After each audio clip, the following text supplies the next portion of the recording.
الله نحمده ونستعينه ونستغفره ونؤمن به ونتوكل عليه ونعوذ بالله من شرور أنفسنا ومن سيئات أعمالنا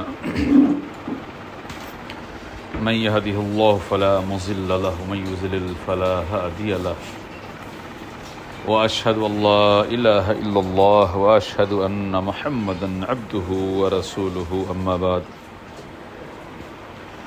فإن خير الحديث كتاب الله وخير الهدي هدي محمد صلى الله عليه وسلم وشر الأمور محدثاتها وكل محدثة بدعة وكل بدعة ضلالة وكل ضلالة في النار. أعوذ بالله من الشيطان الرجيم. بسم الله الرحمن الرحيم. قاف والقرآن المجيد. بل عجبوا أن جاءهم منذر منهم فقال الكافرون هذا شيء عجيب أإذا متنا وكنا ترابا ذلك رجع بعيد. وقال تبارك وتعالى في موضع آخر فقلت استغفروا ربكم إنه كان غفارا يرسل السماء عليكم مدرارا ويمددكم بأموال وبنين ويجعل لكم جنات ويجعل لكم أنهارا. سبحانك لا علم لنا إلا ما علمتنا إنك أنت العليم الحكيم. حسبي الله لا إله إلا هو عليه توكلت رب العرش العظيم. رب اشرح لي صدري ويسر لي أمري واحلل عقدة من لساني يفقهوا قولي. ربی زدنی علما. اللہ خالق کون مکان مالک ارض و سما کے لیے ہر قسم کی بڑائی، بزرگی، کبریائی، پاکیزگی اور حمد و ثنا ہے،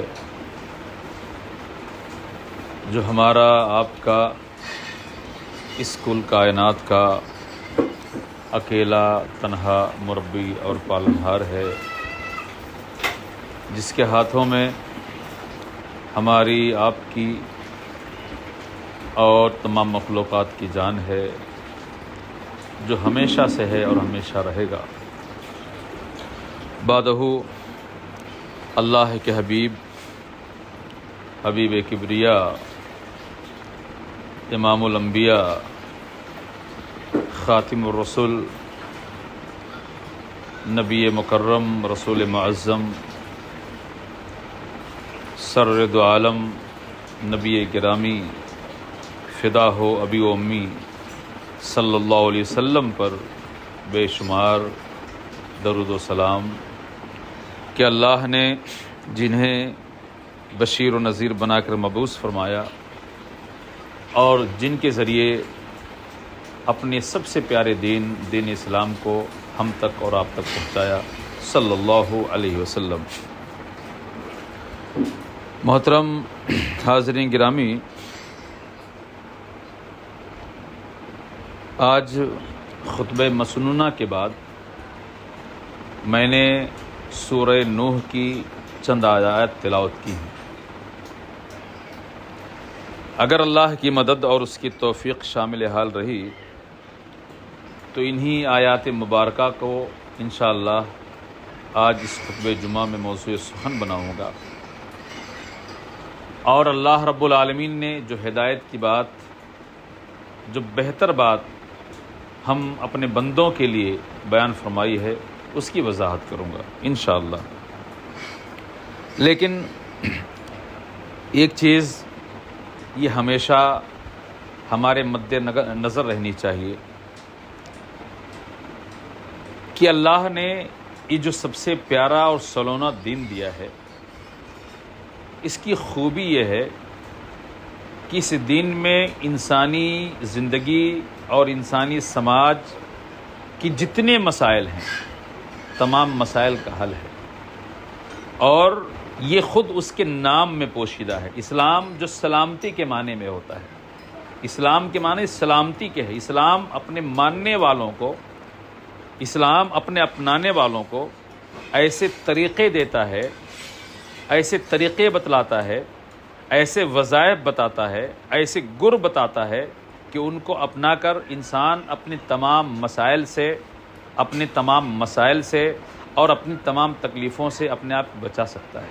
اسلام کے معنی سلامتی ہیں، نہیں آدمی ذہنی طور پر بھی وہ محفوظ رہے، سماجی طور پر جتنے انسانی زندگی کے جتنے زاویے ہیں، جتنے درشٹیکون ہیں، ان تمام طریقوں سے اسلام اپنے ماننے والوں کو کیا دیتا ہے؟ تحفظ دیتا ہے۔ اور صرف اپنے ماننے والوں کو نہیں، پوری کائنات کو۔ انسانی زندگی میں آپ دیکھیے گا، کوئی آدمی کتنا ہی بڑا کیوں نہ ہو، کسی نہ کسی محاذ پر، کسی نہ کسی چیپٹر میں اسے دقت ہوتی ہے۔ انسان کہیں خود کو لے کر پریشان ہے، بیمار ہے، یہ بیمار نہیں ہے لیکن تنگ دستی کا مسئلہ ہے، تنگ دستی کا مسئلہ نہیں ہے تو گھریلو معاملہ ہے، شادی نہیں ہو رہی ہے، شادی ہو گئی تو بچے نہیں ہو رہے ہیں، بچے ہو گئے تو کاروبار کا مسئلہ ہے۔ یہ زندگی، ہماری انسانی زندگی مختلف مسائل سے بھری پڑی ہے۔ آج میں چاہتا ہوں کہ آپ کے سامنے کتاب و سنت کی روشنی میں کچھ ایسی بات رکھوں کہ اس کو اپنا کر انسان اپنی زندگی کے جملہ، یہ لفظ بار بار میں کہوں گا، جملہ تمام مسائل سے اپنے آپ کو بچا سکتا ہے۔ اور اگر کسی مسئلے میں گرفتار ہے، اگر انسان کسی مسئلے سے دوچار ہے، اسے کوئی دقت ہے، مسئلہ اسے لگے کہ بہت بڑا ہے یا بہت چھوٹا ہے، جتنے مسائل ہیں انسانی زندگی کے، جتنے مسائل پوسیبل ہو سکتے ہیں، جتنے مسائل اسے درکار ہیں، جتنے مسائل میں وہ گھرا ہوا ہے، خود کا اپنا مسئلہ ہے، بیوی کا مسئلہ ہے، بچوں کا مسئلہ ہے، گھر کا مسئلہ ہے، پڑوس کا مسئلہ ہے، کاروبار کا مسئلہ ہے، سماج کا مسئلہ ہے، سیاست کا مسئلہ ہے، آبادیوں، جتنے مسائل ہیں، تمام مسائل سے وہ اپنے آپ کو بچا سکتا ہے اور وہاں سے بہت ہی آرام کے ساتھ نکل سکتا ہے۔ آج آپ کے سامنے اسلامی تعلیمات کی روشنی میں اللہ نے جو ہمیں دین دیا ہے، اس دین کی ایسی بات آپ کے سامنے رکھنا چاہتا ہوں کہ انسان تمام مسائل سے اپنے آپ کو بچا سکتا ہے۔ اور بات میں یہاں سے شروع کرتا ہوں۔ علامہ طبرانی نے اپنی کتاب میں حسن بصری، بہت مشہور یہ تابعی ہیں، ہمارے سلف میں سے ایک بہت اہم سلف ہیں، اسلاف میں ان کا شمار ہوتا، بہت بڑے پائے کے عالم تھے اور تابعی تھے، بہت بڑے تابعی تھے۔ علامہ طبری نے ان کا واقعہ نقل کیا ہے۔ اسی واقعے سے میں اپنی بات کو آگے لے چلتا ہوں اور اس میں ہمارے لیے درس بھی ہے، نصیحت بھی ہے۔ یہ مسجد میں تشریف فرما ہے اور پہلے طریقہ ہوتا تھا، یہ تھا، آج ہم کالج بنواتے ہیں، اسکول بنواتے ہیں، جامعات بنواتے ہیں، بچے وہاں مدرسہ وہاں پہلے ایسا نہیں ہوتا۔ ایک عالم علاقے کا ہوتا تھا، مسجد میں بیٹھتا تھا اور جس کو بھی پڑھنا ہوتا تھا مسجد میں جا کر ان کے سامنے بیٹھتا تھا۔ وہی مسجد مدرسہ بھی ہوتا تھا اور وہی مسجد بھی ہوا کرتی تھی۔ اللہ کے رسول کے زمانے میں بھی دیکھیے اصحاب صفہ کو، وہی مسجد، صفہ والوں کے لیے سب کچھ ہے، وہیں کھانا ہے، وہیں سونا ہے، وہیں پڑھنا ہے، وہیں نمازیں وہی مسجد سب کے لیے کیا درسگاہ، وہی مدرسہ ہوا کرتا تھا۔ تو پہلے آج سے 100-200 سال جب یہ مدرسوں کا چلن نہیں، تو اس سے پہلے ایک علاقہ بہت بڑا عالم ہے، مسجد میں ٹھہرتا تھا، وہاں پر لوگ باقاعدہ ان کے پاس پہنچتے تھے اور ان سے سیکھتے تھے۔ حسن بصری، یہ نام یاد رکھیے گا۔ راوی کون ہے؟ اس واقعے کو نقل کرنے والے علامہ طبری ہیں۔ حسن بصری کا واقعہ، یہ تابعی ہیں، صحابہ کے بعد جن کی ملاقات اللہ کے رسول سے نہیں ہوئی، صحابہ ان کو تابعی کہا جاتا ہے۔ تو ان کے پاس ایک آدمی پہنچتا ہے اپنا مسئلہ لے کر کے، جناب بڑی حیرانی پریشانی ہے، کاروبار کی دقت ہے، کمائی نہیں ہو رہی ہے، فلاں فلاں معاملہ ہے، کچھ راستہ بتلا دیجیے۔ یہ کہتے ہیں جاؤ استغفار کرو۔ کیا کہتے ہیں؟ جاؤ استغفار کرو۔ اچھا، یہ استغفار کیا ہے بعد میں بتلاتا ہوں۔ ایک آدمی پہنچتا ہے ایک بہت بڑے عالم کے پاس، اپنا مسئلہ لے کر کے اور اس کا سولوشن چاہتا ہے، کہتا ہے حیران ہوں، پریشان ہوں، کاروبار کی مدی کا رونا روتا ہے، کہتے ہیں جاؤ استغفار کرو۔ ایک آدمی جاتا ہے، کہتا ہے جناب قحط سالی ہے، اکال ہے، بارشیں نہیں ہو رہی ہیں، کھیتیاں سوکھ رہی ہیں۔ جیسے اللہ کے رسول کے زمانے میں ایک آدمی، اللہ کے رسول خطبہ دے رہے ہیں، ایک آدمی پہنچتا ہے، کہتا ہے اللہ کے رسول کھیتیاں تباہ ہو رہی ہیں، چوپائے مر رہے ہیں، قحط سالی ہے، دعا کیجیے اللہ سے کہ اللہ بارش برسائے۔ کیوں؟ جل ہی جیون ہے، ایک سلوگن ہے، اور یہ بہت پیارا سلوگن کہ جل ہی جیون ہے۔ یہ جو پانی ہے نا میرے دوستو، یہ انسانی زندگی کی اساس ہے۔ پانی انسانی زندگی کی بقا کی ضمانت ہے، اور اسی پانی کے بارے میں اللہ نے کہا کہ جب اللہ اس پانی کو برساتا ہے تو یہ پانی مردہ زمینوں کو زندہ کر دیتی ہے۔ ہماری کھیتیاں، ہمارے باغات انہی پانیوں کی وجہ سے زندہ ہوتے ہیں، اور وہاں سے ہم کو روزیاں ملتی ہیں، ہم کو دانے اور فروٹس ملتے ہیں۔ تو ایک آدمی کہتا ہے جناب اکال ہے، قحط سالی ہے، سب کچھ تباہ و برباد ہو رہا ہے، اللہ سے دعا کیجئے، کوئی راستہ بتائیے۔ آپ کہتے ہیں جاؤ استغفار کرو، جاؤ استغفار کرو۔ ایک آدمی آتا ہے، وہ کہتا ہے جناب مجھے میرے کاروبار میں برکت کا کوئی طریقہ بتائیے۔ آپ کہتے ہیں جاؤ استغفار کرو۔ اور ایک آدمی آتا ہے، کہتا ہے جناب شادی ہو چکی ہے، شادی ہوئے زمانہ ہو چکا ہے، بچے نہیں ہو رہے ہیں۔ ہمارے سماج میں اکا دکا لوگ ایسے ہوتے ہیں، شادی کرتے ہیں، شادیاں ہو جاتی ہیں، شادیاں ایک لمبا عرصہ گزر چکا ہے، 10 سال 15 سال 20 سال، لیکن اللہ ان کو اولاد سے محروم رکھتا ہے، شادیوں سے بچے نہیں پیدا ہوتے ہیں۔ کیوں؟ قرآن میں اللہ نے کہا کہ ہم کسی کو بیٹا دیتے ہیں، ہم کسی کو بیٹا دیتے ہیں، کسی کو بیٹی دیتے ہیں، کسی کو بیٹا بیٹی دونوں دیتے ہیں، اور کسی کو بانجھ بنا دیتے ہیں۔ شادی سے بچے نہیں پیدا ہوتے ہیں۔ اگر شادی سے بچے پیدا ہوتے تو ہمارے سماج میں کچھ ایسے لوگ ملتے ہیں لا ولد، جن کے پاس کوئی اولاد نہیں ہے، ایک زمانہ گزر چکا، بڈھے ہو گئے، تو اللہ ایک ذریعہ بناتا ہے۔ آدمی کاروبار کے، ہر آدمی گاؤں سے نکلتا ہے ایک حسین سپنا لے کر شہروں میں، جاؤں گا، کماؤں گا، کاروبار کروں گا، پیسہ ملے گا، بنگلہ، گاڑی، تمام خواب، لیکن سب کے خواب پورے نہیں ہوتے ہیں۔ اللہ ہم ذریعہ ہیں، لیکن اس میں برکت کون دیتا ہے، اس ذریعے کو برابر کون کرتا؟ اللہ کے ساتھ۔ آج ہم دوا کھاتے ہیں، دوائیں نہیں ٹھیک کرتی ہیں، ان دواؤں میں اثر اللہ کی ذات ڈالتی ہے، اللہ ہی شفا دینے والا ہے۔ وَإِذَا مَرِضْتُ فَهُوَ يَشْفِينِ، جب میں بیمار ہوتا ہوں تو مجھے شفا کون دیتا ہے؟ اللہ کی ذات۔ تو ایک آدمی آتا ہے، کہتا ہے جناب ایک عرصہ گزر گیا ہے، شادی کے بچے نہیں پیدا ہو رہے ہیں۔ آپ کہتے ہیں، کون کہتے ہیں؟ حسن بصری، بولیے گا مت، کہتے ہیں جاؤ استغفار کرو۔ ایک مجلس ہے، اس مجلس میں 4 لوگ آتے ہیں، 4 الگ الگ مسائل لے کر، الگ الگ دقتیں لے کر، ایک قحط سالی کی دقت، ایک کام دھام نہیں اس کی دقت، ایک ہے اس کو برکت نہیں ہو رہا اس کی دقت، ایک آدمی کہتا ہے کہ میرے بچے نہیں ہو رہے ہیں اس کی دقت۔ چاروں کے الگ الگ مسائل ہیں، لیکن چاروں کو صرف ایک جملہ کہا جاتا ہے، جاؤ استغفار کرو۔ کیا کہا جاتا ہے؟ جاؤ استغفار کرو۔ وہ چاروں چلے جاتے ہیں۔ مسجد ہی میں جو ان کے ارد گرد کچھ لوگ بیٹھے ہوئے ہوتے ہیں، اس میں ایک آدمی اٹھ کے کھڑا ہوتا ہے، جناب آخر یہ معاملہ کیا ہے کہ 4 لوگ الگ الگ جگہوں سے آتے ہیں، اپنی چاروں الگ الگ دقتیں بتلاتے ہیں، اور آپ سب کو ایک ہی نسخہ دیتے ہیں کہ جاؤ استغفار کرو، تو آپ اس کو ڈانٹتے ہیں۔ حسن بصری اس سائل کو، اس اعتراض کرنے والے، سمجھنے کے لیے سوال کرنے والے کو ڈانٹتے ہیں، اور کہتے ہیں تم کو کیا لگتا ہے یہ میں نے اپنی طرف سے کہا ہے؟ یہ جو میں نے نسخہ بتلایا ہے 4 الگ الگ دقتوں کے چھٹکارے کے لیے، اس پریشانی سے ان کو بچانے کے لیے، ان دقتوں کے خاتمے کے لیے جو میں نے باتیں کی ہیں، تم کو کیا لگتا ہے میں نے اپنی طرف سے؟ کیا تم نے سورہ نوح نہیں پڑھی کہ جس میں اللہ رب العالمین کہتا ہے، اور کیا کہتا ہے آپ سنیے، سورہ نوح کی 10 سے لے کر آگے پڑھتا ہوں۔ فَقُلْتُ اسْتَغْفِرُوا رَبَّكُمْ، حضرت نوح کہتے ہیں کہ میں نے کہا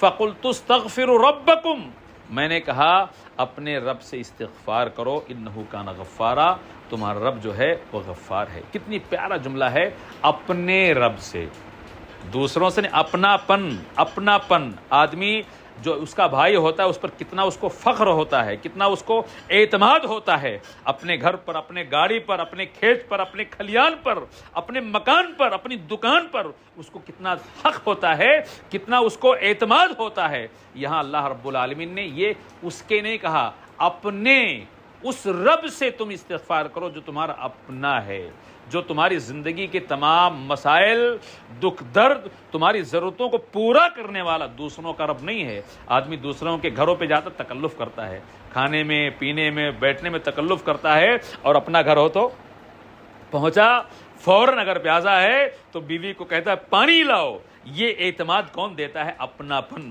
بھائی ہے اس کے پاس جیب میں بھائی ذرا 100 روپیہ دینا، مانگتا ہے. گاڑی ہے گاڑی، مطلب ایک دم بے تکلف ہو کر کے اعتماد کے ساتھ. اللہ یہاں کہتا ہے کہ ہم نے کس سے کہا؟ نوح سے کہا کہ اپنے قوم سے کہیں، اور نوح نے کہا کہ میں نے کہا فقلت، میں نے کہا استغفروا ربکم، تم لوگ اپنے رب سے استغفار کرو، انہ کان غفارا، کیوں؟ وہ رب بخشنے والا ہے.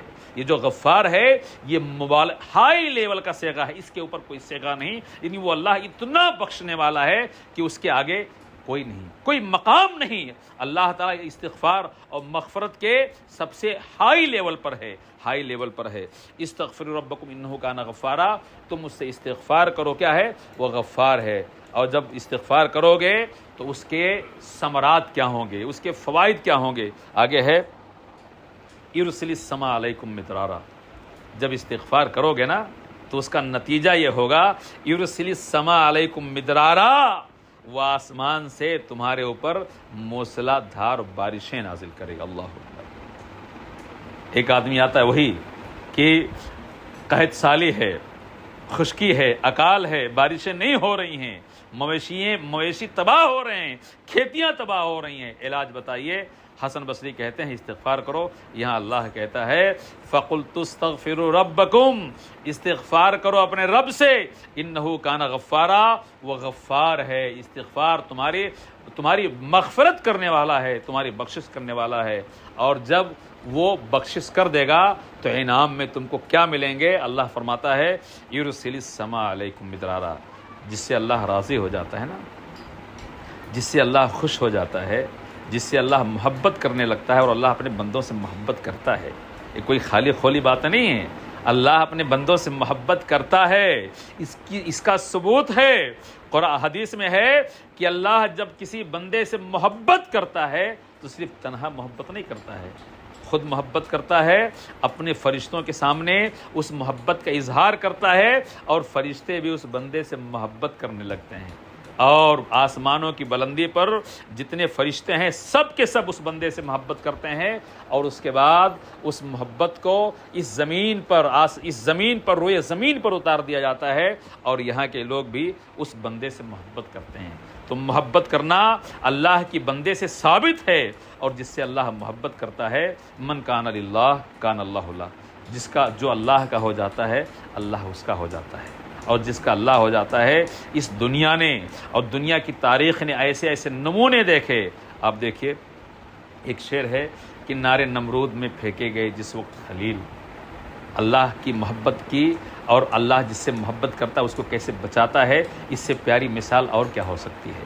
حضرت ابراہیم، پورا شہر، پوری بادشاہت، نمرود کی پوری رعایا، پورا لاؤ لشکر، پورا سب کچھ ابراہیم کو جلانے کے لیے اکٹھا ہو گیا. سب لکڑیاں لا رہے ہیں، لکڑیاں اکٹھا کی جا رہی ہیں، لکڑیوں میں آگ لگائی جا رہی ہے، اور آگ اتنی عظیم ہے کہ لوگوں کے بس کا نہیں ہے کہ آگ کے قریب سے جا کر ابراہیم کو آگ میں پھینکا جائے. مشین کا استعمال کیا جاتا ہے، دور منجنیق، جسے بڑے بڑے پتھر پھینکے جاتے تھے، اس سے پھینکا جاتا ہے.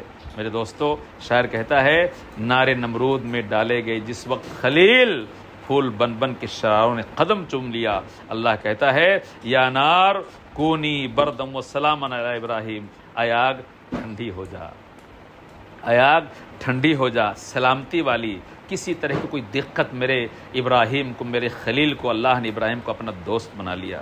تو نبی نے فرمایا من کان للہ کان اللہ لہ، جو اللہ کا ہوتا ہے اللہ اس کا ہوتا ہے. تو جس کی دعا اللہ قبول کر لے، جس کی بخشش اللہ قبول کر لے، جس کو بخش دے، تو اس پر انعامات کیسے ہوتے ہیں؟ اللہ فرماتا ہے یرسل السماء علیکم مدرارا، تم جب استغفار کرو گے اللہ سے تو تمہارے اوپر بارشوں کی برسات کر دے گا، موسلا دھار برسات کرے گا. اور ایسی بارش نہیں جس میں تمہارے مویشی بہہ جائیں، تمہارے گھر بہہ جائیں، تمہارے کھیت برباد نہیں. ایسی بارش دے گا جس سے صرف اور صرف تم کو فائدہ پہنچے. جیسے دعا ہے، حدیث میں آئی ہے کہ برسات کی ایسی دعا کرو کہ اللہ اس کو ہمارے نفع بخش بنا، نقصان والا مت بنا. تو اللہ جب کسی سے محبت کرتا ہے اور کسی کی مغفرت کر دیتا ہے تو انعام کے طور پر حدیث میں ہے یرسل السماء علیکم مدرارا، وہ اللہ تعالیٰ تمہارے اوپر برسات کی ایک لگاتار بارش کرے گا، موسلا دھار بارش کرے گا. وَيُمْدِدْكُمْ بِأَمْوَالٍ وَبَنِينَ، اور اس کے بعد اللہ تمہیں مال سے نوازے گا۔ ایک آدمی نے تنگ دستی کی شکایت کی تھی، فقر و فاقہ کی شکایت کی تھی، حیرانی اور پریشانی کی شکایت کی تھی۔ یہاں اللہ کہتا ہے وَيُمْدِدْكُمْ، اور تمہاری مدد کرے گا، بِأَمْوَال، مال کے ذریعے۔ اللہ تعالیٰ تمہاری مال کے ذریعے مدد کرے گا۔ میرے دوستو، سب کچھ ہے، گھر ہے، بار ہے، بنگلہ ہے، گاڑی ہے، نوکر چاکر، سب کچھ اللہ نے آپ کو نوازا ہے، لیکن اگر آپ کے پاس بیٹا نہیں ہے، بیٹی نہیں ہے، آپ صاحب اولاد نہیں ہے، کتنی دقت ہوتی ہے، کتنی دقت ہوتی ہے۔ آدمی سوچتا ہے کہ یہ دنیا کی دولت ہیچ ہے، بے معنی ہے، شادی ہو گئی اور بچے نہیں پیدا ہوئے۔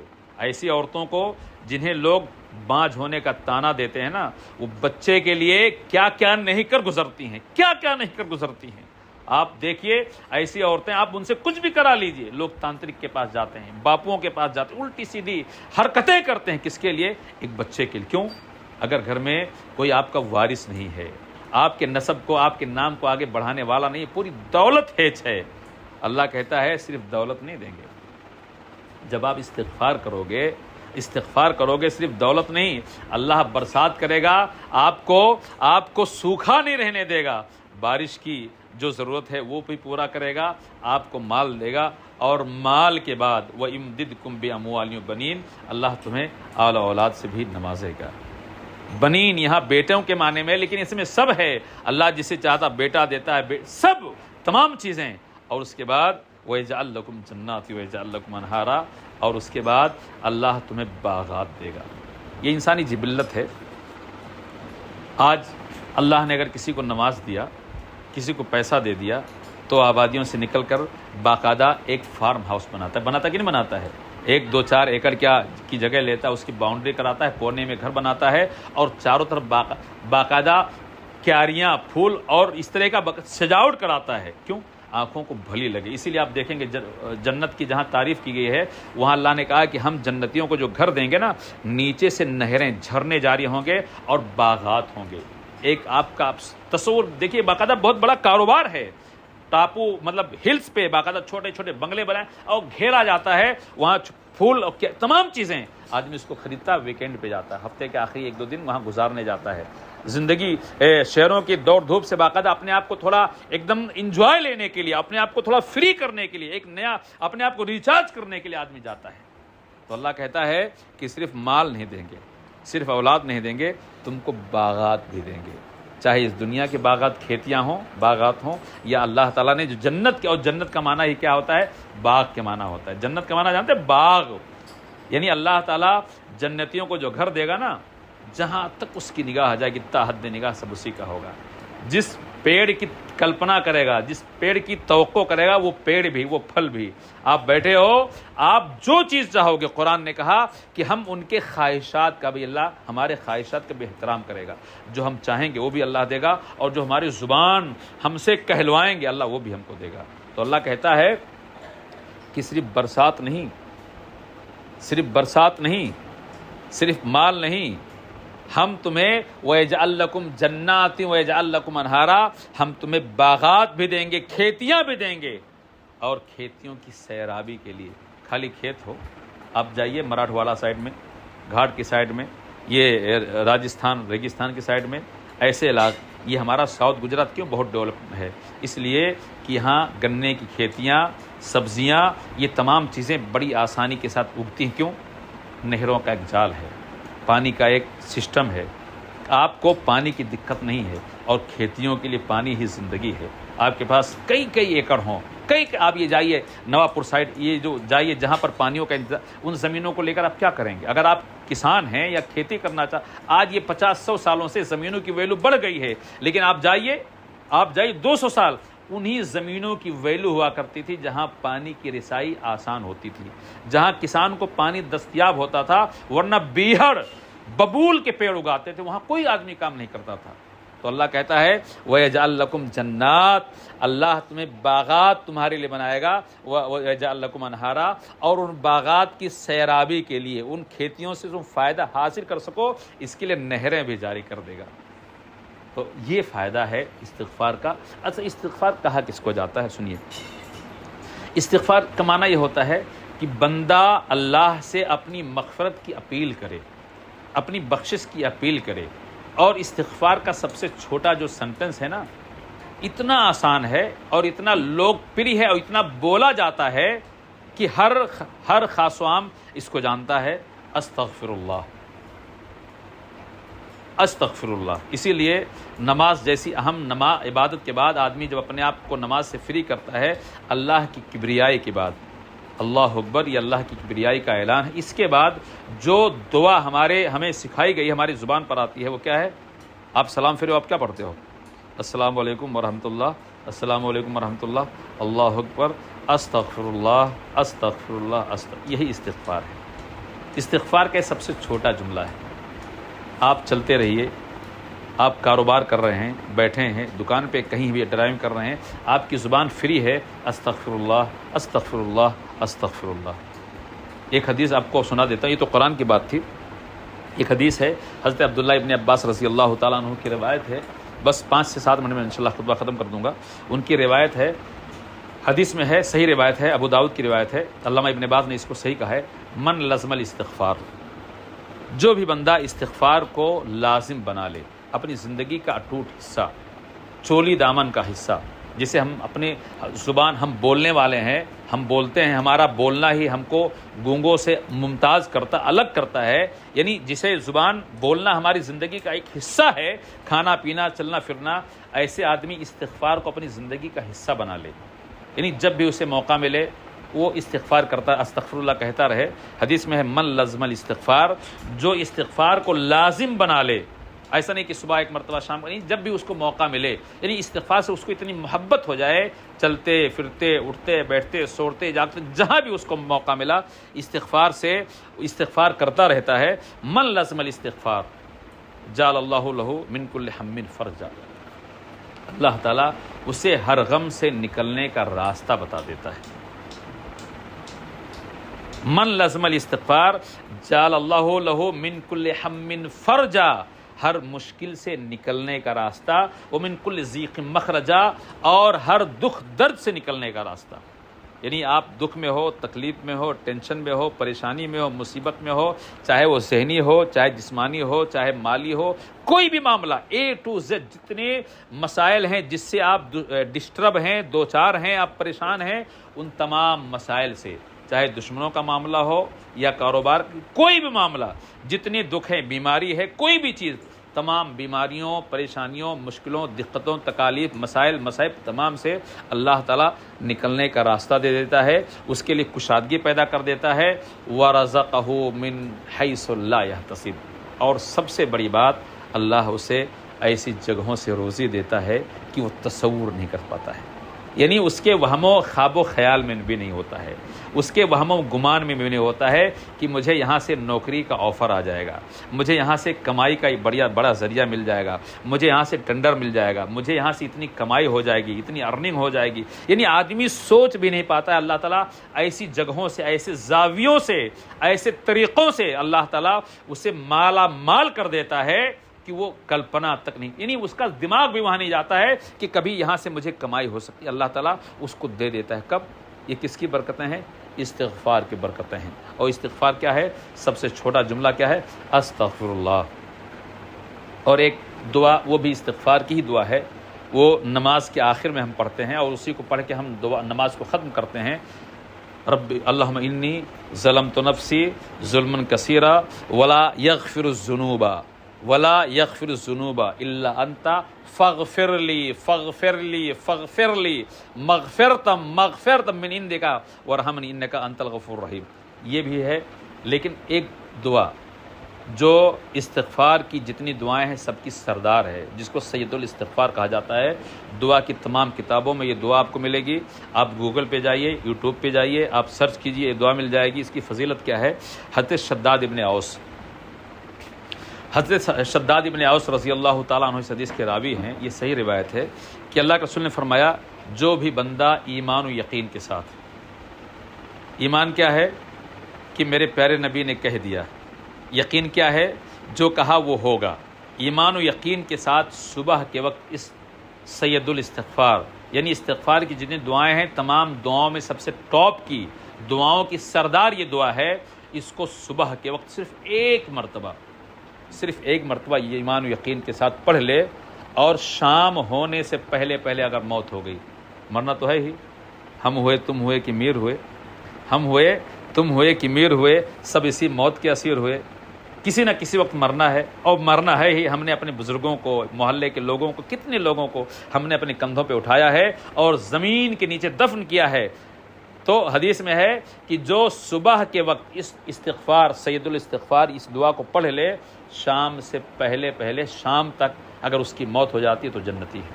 اور اگر شام کو پڑھ لے اور صبح ہونے سے پہلے اس کی موت ہو جائے تو جنتی ہے. اور کیا چاہیے اس دل کو اور کیا چاہیے؟ ہماری خواہشوں میں اس سے بڑی خواہش اور کیا ہو سکتی ہے کہ مریں اللہ کی جنت ملے. کتنا پیارا وظیفہ ہے، کتنا پیارا راستہ ہے.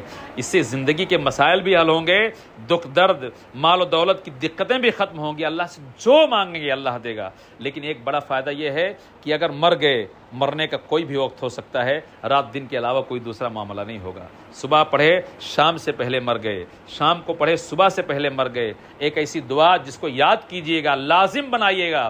یہ لازم بنائیے گا، اس بات کا اہتمام کیجئے گا.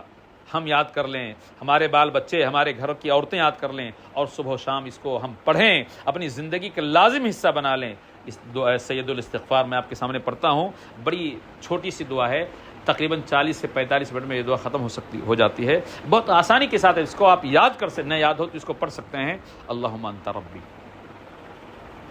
انت ربی لا الہ الا انت خلقتنی وانا عبدک وانا علی عہدک ووعدک ما استطعت اعوذ بک من شر ما صنعت ابوء لک بنعمتک علی وابوء بذنبی فاغفر لی فانہ لا یغفر الذنوب الا انت. یہ سید الاستغفار ہے. آپ اس کو یقین کے ساتھ کہہ سکتا ہوں کہ آپ اس کو تواتر کے ساتھ اگر 10 5 15 دن اسے دیکھ کر پڑھ لیں، انشاءاللہ یہ آپ کو زبان زد ہو جائے گی، ازبر ہو جائے گی. اورل آپ اس کو بلا دیکھے پڑھ سکتے ہیں، لیکن دیکھ کر آپ نہیں، زبان سے نہیں تو دیکھ کر اس کو پڑھ سکتے ہیں. میرے دوستو، اس چیز کو قطعیت کے ساتھ آپ اس چیز کو اپنے لیے یقینی بنائیں کہ صبح و شام اس دعا کو آپ پڑھیں. اس کا ترجمہ سنا دیتا ہوں، اس کے بعد خطبہ ختم کر دیتا ہوں. اللہم انت ربی، اے اللہ، اے میرے اللہ، تو میرا رب ہے.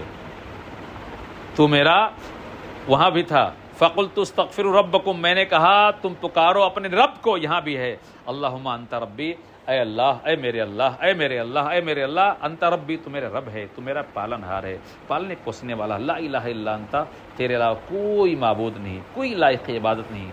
خلقتنی، تو نے مجھے پیدا کیا. پیدا کس نے کیا؟ اللہ نے پیدا کیا. وانا عبدک، اور یہ سچائی ہے کہ میں تیرا بندہ ہوں، تیرا غلام ہوں، تیرا عبد ہوں.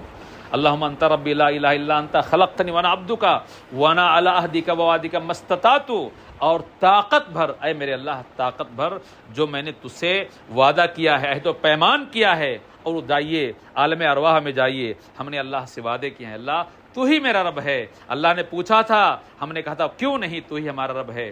ہم اپنے وعدے جو تجھ سے وعدہ اور عہد و پیمان ہے، اپنی طاقت بھر میں اس پر قائم ہوں، اس کو پورا کرنے کی کوشش کرتا ہوں. وانا علی عہدک ووعدک ما استطعت اعوذ بک من شر ما صنعت، اور اے اللہ جو گناہ مجھ سے ہو رہے ہیں، جو گناہ میں کر رہا ہوں، اے اللہ اس کا مجھے اقبال ہے، اقبال جرم کر رہا ہوں، میں اسے قبول کر رہا ہوں، انکار نہیں ہے. اعوذ بک من شر ما صنعت، جو بھی کچھ گناہ میں کر رہا ہوں، اے اللہ اس گناہ سے میں تیری پناہ چاہتا ہوں. ابوء لک بنعمتک علی، اور جتنے جو نعمتوں کی تو بوچھار کر رہا ہے میرے اوپر، میں اس کو بھی، اسے مجھے قبول ہے، میں اس کا اعتراف کر رہا ہوں کہ یہ فلاں فلاں فلاں فلاں نعمتیں سب کچھ تیرے طرف سے ہیں، کوئی نعمت تیرے علاوہ کسی اور کی طرف نہیں ہے. وابوء بذنبی، اور مجھے اپنی گناہوں کا بھی اعتراف ہے، تیرے رحمتوں کا، تیرے عنایات کا، تیری بخشوں کا بھی اعتراف ہے، اور اپنی گناہوں کا بھی اعتراف ہے. فاغفر لی فانہ لا یغفر الذنوب الا انت، تو اے پاک پروردگار، اے میرے رب، تو مجھے بخش دے. کیوں؟ تیرے علاوہ کوئی بخشنے والا نہیں ہے. یہ دعائے استغفار ہے، سید الاستغفار ہے، تمام دعاؤں کی سردار ہے۔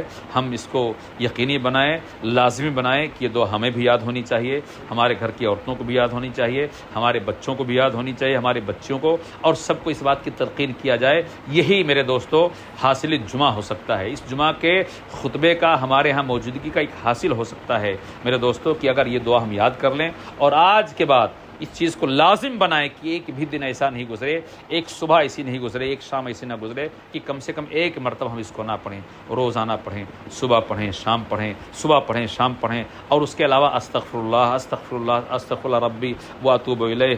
نبی نے فرمایا کہ لوگوں سنو، میں اپنے رب سے ایک دن میں کم سے کم 100 مرتبہ اللہ سے استغفار کرتا ہوں اور توبہ کرتا ہوں۔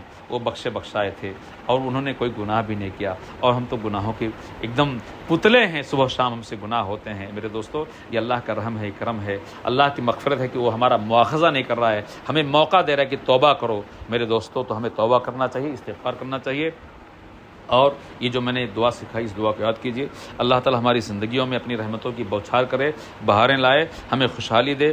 آج ہمارے فلسطین کے جو مسلم بھائی ہیں، ہمیں ان کے لیے بھی دعا کرنا چاہیے، اللہ تعالی ان کے مسائل کو، ان کی مشکلات کو ختم کرے۔ ظالم اسرائیل جو ان کے اوپر موت کی برسات کر رہا ہے، اللہ تعالی اس کو تباہ و برباد کرے، اور تمام دنیا کے تمام مسلمانوں کو عزت دے، ہمیں بھی عزت دے، دنیا میں عزت دے، مرنے کے بعد جنت دے۔ آمین وآخر دعوانا ان الحمدللہ رب العالمین۔